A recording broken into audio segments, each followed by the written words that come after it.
Hi everyone, welcome to the video for day 3 preview for Cheltenham 2025. Day 1's completed. It was a roller coaster. I really don't think I should be getting into that roller coaster of a day at the moment. I think we should just do the preview. We'll get it all out in the review of the Cheltenham Festival, which may be out on Saturday. It probably will be. I'll still be buzzing from the festival then, and I'll probably put it up then. But yeah, probably best not to go through that sort of day. It was dramatic, it was a roller coaster. And at the moment, we just got to look forward at the races and try and find some winners. Now, I am sort of torn between a few horses in certain races in this video.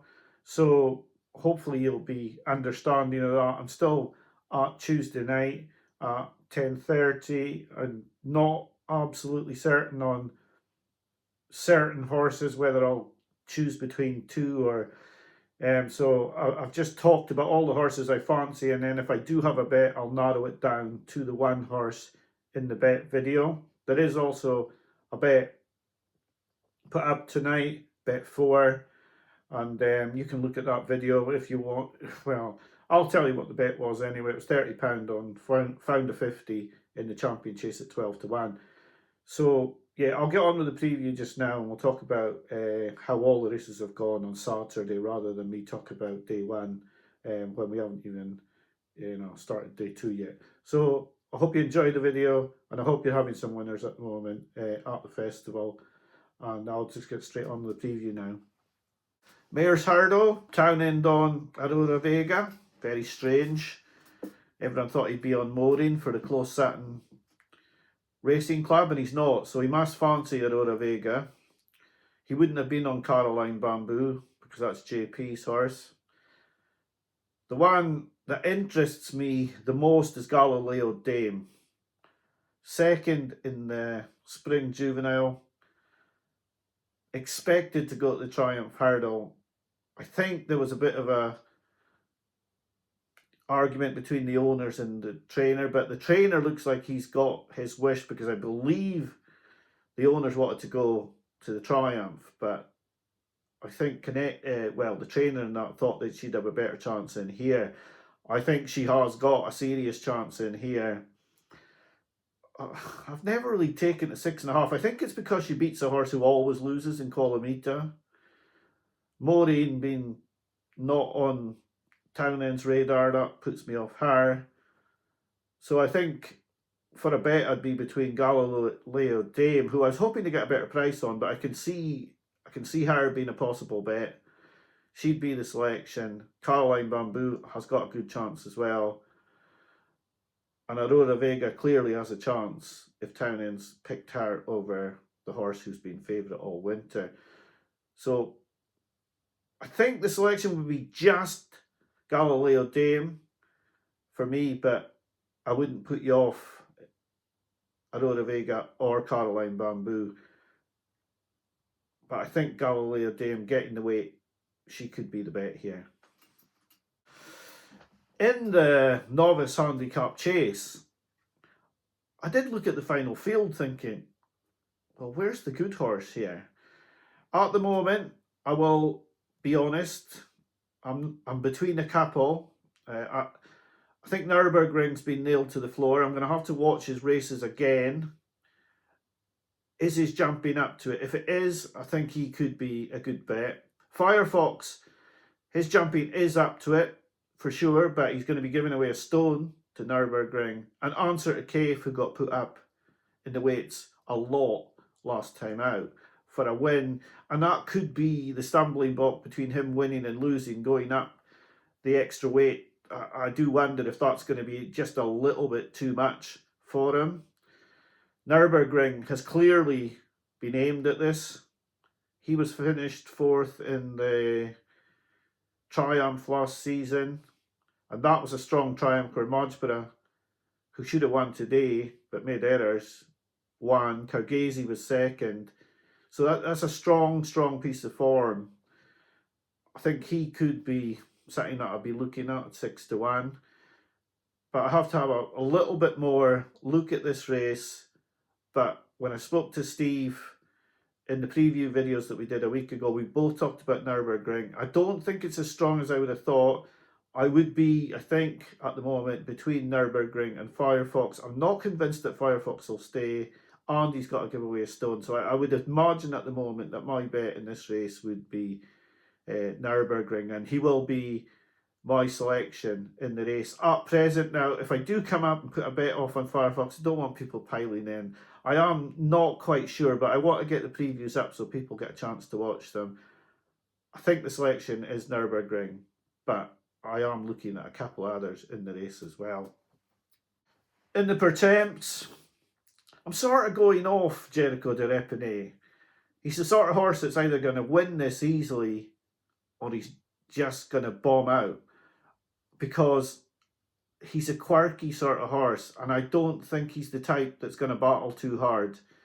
If he can win easy and looking flashy, then he's the one sort of one like your Nicky Henderson plot, where he could win like Joyous won the Betfair Hurdle, or Iberica Lord won the Betfair Hurdle in the Greatwood last season. But if he gets in a little bit of a battle, I don't know if he's up for that.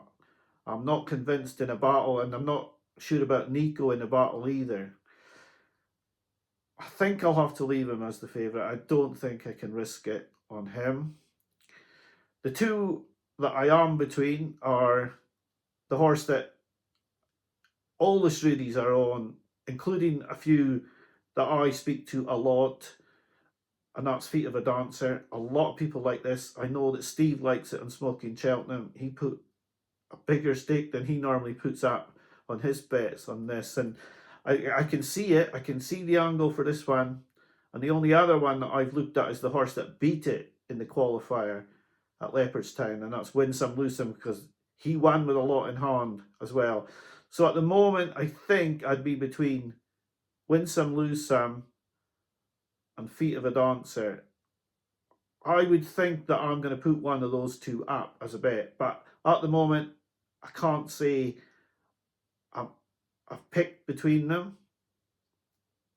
Like I say, Jericho de Repine could absolutely bolt in this. He could run riot, but you are taking a chance with him because he's a bit of a thief, and you never know quite what you're going to get with Jericho de Repine. But the way he qualified, he could be one of these Henderson JP plots that just absolutely bolts in.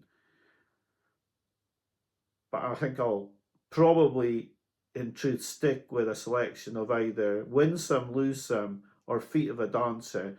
And I can't truthfully say where I'm going to nail my colours to as yet. But those are the two I'm looking at.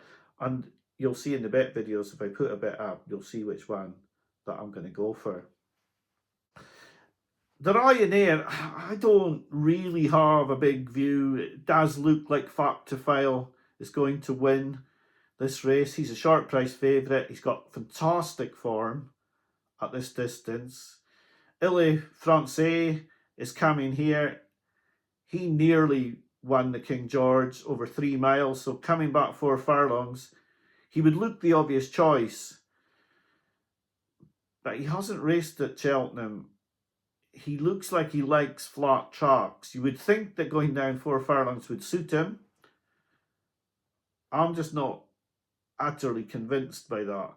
I do worry about Fact to File, that he's been beaten up by Galopin des Champs twice this season. Horses who lose to Galopin des Champs tend to get quite battered and bruised, and they don't seem to be the same horse once they've been in against him. I do worry about him at the short price. I have to say, in real honesty, I don't have a proper selection in this race. I wouldn't imagine there'll be a bet coming out of this race. I mean, if you said to me, which one do you think's going to win, I would probably say Fact to File, but at that price, there's no way I'm going to be putting a bet on him at 5-6 to 4. That's just craziness after losing twice to Galopin des Champs. But he's got course form where he's won the Brown Advisory last season. He looked a great horse. Everyone thought he was a big chance of winning the Gold Cap. Things haven't worked out for him this season. I think you'd need to be braver than me to go in at 5-4. I mean, if he was 3-1, yeah, you'd take your chances. But at 5-4, 6-4, I don't think I can take that chance at that price. The previous winner, Protectorate, will have his chance. I'm not sure he's going to get his ground so much this year. I think it's a no bet race. I just do think that I wouldn't want to really nail my colours to the mast here. So I will make this a no bet race because the favourite's so short. He's the most obvious selection, but he's been, the selection with a gun to my head would be fucked to file, but I wouldn't really be advising people to play in this race. The Stairs Hurdle, I already have a bet put up in this race, and that's on the Wall Park at 10-1. It was because I felt he was too big a price. Gordon Elliott hasn't had a winner on day one. He's had a few that have been run reasonable races, but he's had nothing that's really been close to winning as yet. I thought Wendrock was a little bit unlucky, flew home, but the winner was an easy winner for Joseph O'Brien.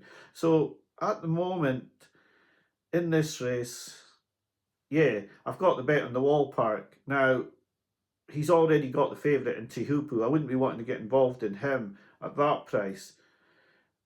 The opposition, I'm not convinced by Lucky Place. Many people are, but I'm not. He's going to have to truly stay out on a stiff track 3 miles, and he's only been over 2 miles 4. They say he'll stay, and no one will know until the race if he'll stay or not. Home by the Lee, Joseph O'Brien's having a great festival, but for me, I can't back him at the price he is, because he's always been an outsider. He's had 2 shots at this already. It may be that he's improving, but he's getting on in age.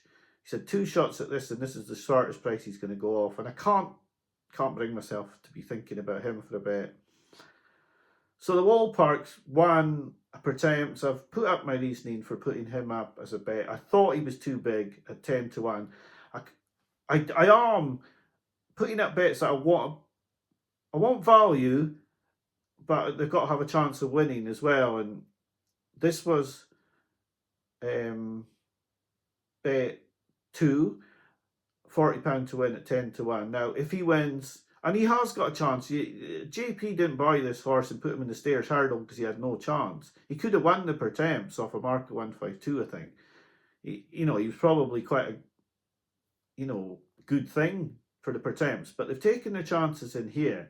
Now, they've got to think they've got a chance, or what's the point in coming in here if they don't think they've got a chance? I think they have a reasonable chance of winning, and obviously he has to be the selection. He is a bet already, so he has to be the selection. It was because he was too big at 10-1. I maybe he won't go off at the 5s, I said, but he's already quite a bit shorter now. He may drift, but I would happily back the Wall Park. I'm not sure I'd go in at the 7s or 6s, but at 10-1 he was too big, and he was the bet. So the selection, the Wall Park.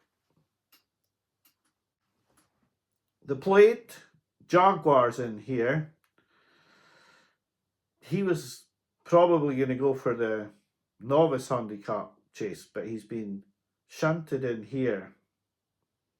I'm not sure I like the fact he's been shunted in here. I think I can walk away from him as favourite.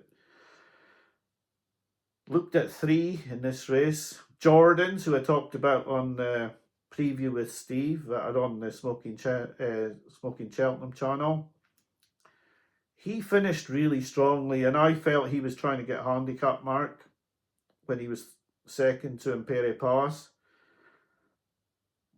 I do quite like him for this, but I know there's a Cromwell plot in here, the company sergeant. Now, he's got fantastic buck form, and he's come from a yard where Cromwell should be able to get a little bit more out of him. So his chances is there. And the other one I've looked at is Ginny's Destiny, who ran second last year in the Turners to Grey Dawning, who's looked a really good horse this season. Grey Dawning's looked really good, and he's gone down the handicap. He was really well fancied for the Paddy Power. but he's a little short now. He was 25-1 a few weeks ago, and he's now 9s and 10s. I think if pushed at the moment out the three, I'd probably go with Jordan's. But if I did put a bet up on the Company Sergeant, please don't be surprised. I think Ginny's Destiny, if he was 14s, I'd be seriously considering a bet. At 9s, I just think he's skinny. But Paul Nicholls will want a winner at the Cheltenham Festival. And this horse will have a good chance. He's a front runner, which you need in this race as well. I could see him, possibly I'll look back on the races more later tonight and tomorrow, and I'll maybe think, oh, he is the bet, even though he's come down so much in the odds. I may change tack, but those are the three. Those are the three. It won't be anything else, I don't think, in this race, unless I get sort of bolt from the blue hits me like Seddon did last 2 years ago. But he's in this race, but I can't see him winning. But if I get one of those horses that just comes out of nowhere, then I will think about that. But I think at the moment you'd be looking at me being on either Jordan's, Ginny's Destiny, or the Company Sergeant. But I haven't really finalised the bet if there will be in this. But I think if you pushed me now, I would say Jordan's, but the other two would be very, very close. And it may be that if I do put a bet up, it could be one of those three. Most likely Jordan's, but I don't know for sure yet. In the Muir, I was really keen on Walking on Air in this race. I really was really keen. He ran a fantastic race last time out when he fell at the last. He had the race at his mercy. He'd just taken the Changing Man, and he was just about to beat, he'd just gone ahead of Doc Picked Me, who won the race. Now, the Changing Man ran a great race today, but Muirtown was too strong for him. I think the form's really, really strong, and I hate saying why I think I may not go with Walking on Air as a selection in this race, and it's because they've booked Alan O'Sullivan, who's the brother of Mikey, and it's fantastic. It would be the most incredible story, but I really worry about the jockey not having ridden at Cheltenham before. It could be that he's up and coming and he's as good as his brother was, but it is a worry, and you have to think about these things because everybody wants to win at Cheltenham. They're not just going to let this horse have a solo, so he really needs to be on it. And because I've never seen the lad ride, it's hard to say. Is he, going to be up to? I hope he is. I really hope he is, because I do fancy this horse. The others in the race that I've looked at as well are definitely Midnight Hour Fred. He has got one serious chance in this on his back form. He really does have a big shot at this. I don't like the favourite, Johnny Who, at all. I don't like him because at the prices and with his jumping, and having watched Crebley get beat today and also Harshting get beat today, I can't trust Johnny Who. I know he's got a corner on. He's the classiest jockey in the race. He's the best jockey in the race. That's why Johnny Who's favourite. But I can't trust John Joe O'Neill, and I don't trust the horse. So at his price, he's not for me. He's absolutely not for me. So selection, I think it would have to be Midnight Hour Fred now, although I talked up Walking on Air a lot. If this horse, if Walking on Air had Derek O'Connor on, it'd be a pile-in job for me. But yeah, I'd love the lad to win. I really would. I mean, the whole of racing wants them to win. I just wonder if he's got the experience for this big field handicap, because he rides in point to points. There's not normally like 24 runners in a point to point. I'd love them to win. I really would. And I do think the form is there for this horse to win. And let's hope that they do win. I don't know if there'll be a selection in the Muir. I have sort of cooled off. I've backed Walking on Air already at 14s and so, but like I just don't know if I can put the video bet money up on Walking on Air. So I think the selection will be Midnight Hour Fred. Yeah, so not precise, absolute, definite selections at the moment for day 4. I've tried to make it between certain horses and the reasoning why. And if there is any bets on the Thursday, then they'll go up as and when. I'll try and get the best prices, try and work out the markets, etc., etc. I was speaking to Steve from Smoking Cheltenham tonight, and I don't know if he's doing any more videos, but I can pass on that he talked to me about a bet which, if the first horse won, the second horse would more than likely contract quite badly in odds. And it was Galileo Dame to win the Mayor's Novice and Hello Neighbour to win the Triumph Hurdle. So if you did fancy those two horses, you can get about 35, maybe even 40 to 1 for the double if you hunt down the best two prices. And if Galileo Dame did win the Mayor's Novice, then the price of Hello Neighbour would probably contract quite a lot. It's just something that I wanted to pass on. I'm sure Steve probably didn't want me to pass it on, but I backed it anyway, so you'll know I'm on that. But it's not going to be for the videos. But he did chat to me for a minute tonight, and then he texted that while I've been making the video. So I thought I'd just put it in there anyway, in case anyone is interested in that. So I wish you, I hope you've had good days on day 2 and day 3. This is the preview for day 3, and I'll be back to you tomorrow night with the preview for day 4. Hopefully we've had a winner on the bets, but who knows, we've only got 2 bets tomorrow. Bet 1 is still running, and bet 4 that I put up tonight, and then bet 2 is still to run on Thursday, and we still have £250 of the bank to go. So we've got plenty in reserve if we need to find a winner, but hopefully we can get out clear tomorrow on day 2. This has been the preview for day 3. I hope you are all having a good week. I hope you've had a couple of winners. Be careful with your bank. Make sure you've got money left for Friday. And if you're ahead, just stay ahead and try to be cautious with your bets. It will get more difficult as there's more handicaps, especially on day 3. So just be careful. Thank you for watching. It's very kind of you to watch my videos. I'll be back to you tomorrow night. Thank you for watching. Bye for now.